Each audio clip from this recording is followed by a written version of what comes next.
आज के इस वीडियो में हम मिलकर ये जानने की कोशिश करेंगे कि क्या वाकई भविष्य पहले से तय होता है या फिर वो कर्म है जो हमारे भविष्य की धारा को तय करते हैं। मित्रों, आकाशवाणी हुई थी कि देवकी का 8वां पुत्र कंस का वध करेगा। तब कंस ने सोचा कि 8वां पुत्र मेरा वध तो तब करेगा जब मैं उसे उत्पन्न होने दूंगा। ये सोच के साथ कंस देवकी के पुत्रों को जन्म लेते ही मारता चला गया।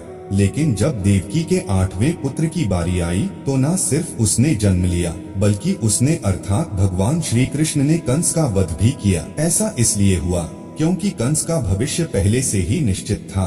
कंस की मृत्यु कब होगी, कैसी होगी और किसके हाथों होगी, यह उसके जन्म से पहले ही लिखा जा चुका था। सिर्फ कंस ही नहीं बल्कि इस संसार में जन्म लेने वाले हर मनुष्य का भाग्य पहले से ही निश्चित होता है। मनुष्य जन्म लेगा, उसके साथ क्या क्या होगा, वो किसी परेशानी में फंसेगा, यह सब विधि का विधान है जिसे चाहकर भी कोई बदल नहीं सकता है। वैसे कंस के अलावा हिंदू धर्म में अनेक पौराणिक कथाओं और ग्रंथों में कई दूसरे लोगों का भाग्य पहले से लिखे होने के प्रमाण मिलते हैं। जैसे यह पहले से ही निर्धारित था कि भगवान राम, माता सीता और लक्ष्मण को वनवास पर जाना होगा, क्योंकि वनवास के पीछे का उद्देश्य भगवान राम के हाथों रावण का वध होना था।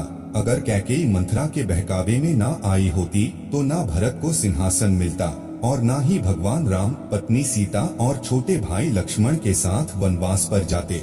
और आप ही सोचिए, अगर ऐसा नहीं हुआ होता तो भगवान राम के हाथों लंकापति रावण का वध कैसे हो पाता। मित्रों, इसे आप ऐसे समझिए कि संसार एक नाटक के समान है जिसकी पटकथा भगवान पहले ही लिख चुके हैं। हम इस नाटक के सिर्फ छोटे से पात्र हैं जिनका किसी न किसी उद्देश्य से इस संसार में जन्म हुआ है। वैसे मित्रों, भविष्य को किस्मत से भी जोड़कर देखा जाता है जो काफी हद तक सही भी है, लेकिन आपकी किस्मत आपके कर्मों पर जरूर निर्भर करती है। वो कहावत तो आपने सुनी होगी कि जैसा बोवोगे वैसा काटोगे। अगर आप अच्छे कर्म करते हैं तो आपके साथ भविष्य में अच्छा ही होता है, लेकिन अगर आपने अपने जीवन में हमेशा बुरा किया है तो आपकी किस्मत बुरी ही होगी, अर्थात आपका आने वाला भविष्य आपके कर्मों की तरह बुरा ही होगा। क्योंकि जिसने जिंदगी भर बबूल के पेड़ रूपी बुरे कर्म किए हैं उसे आम रूपी अच्छे फल कैसे मिल सकते हैं। इसलिए हमारे शास्त्रों में हमेशा अच्छे कर्म करने की बात कही गई है, क्योंकि यह अच्छे कर्म ही हैं जो हमें जन्म और मृत्यु के इस चक्र से बाहर निकाल सकते हैं। वरना बुरे कर्म करने वाले लोगों को भगवान के चरणों में भी स्थान नहीं मिलता है। यही नहीं, तुलसीदास जी ने अपनी एक चौपाई में लिखा है कि कर्म ही प्रधान है, जो जिस तरह के कर्म करता है उसे वैसा ही फल मिलता है। मित्रों, जब अर्जुन के हाथों कर्ण का वध हुआ था तब अर्जुन ने कहा था कि माधव मेरे हाथ कांप रहे थे। तब आपने मुझे समझाया था कि मैं एक सदात्मा को उसके भार से मुक्त कर रहा हूँ, लेकिन ये क्या, आपने तो मेरे मस्तक पर अपने ही ज्येष्ठ की हत्या का कलंक लगा दिया।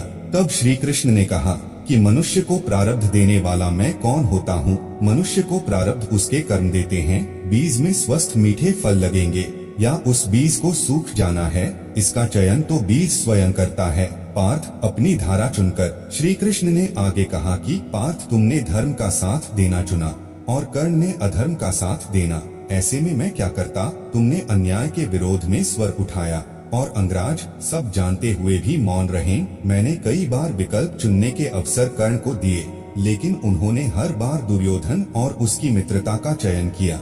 ऐसे में बताओ मैं क्या करता। मित्रों, भागवत गीता के इस अध्याय से हमें यह समझ आता है कि भगवान हमें बहुत बार अच्छे कर्म करने का विकल्प देते हैं, लेकिन हम ऐसा नहीं करते, जिसके बाद हम अपनी बुरी किस्मत पर रोने लगते हैं। तो मित्रों, अंत में बस यही कहूँगा कि भविष्य जरूर पहले से लिखा होता है, लेकिन भविष्य का लिखा जाना हमारे कर्मों पर ही निर्भर करता है। हमारे कर्म अगर अच्छे होंगे तो हमारा आने वाला भविष्य भी अच्छा ही होगा, लेकिन अगर हमने बुरे कर्म किए हैं तो उसका फल मिलना निश्चित है। इसलिए हमें हमेशा अच्छे कर्म करने चाहिए।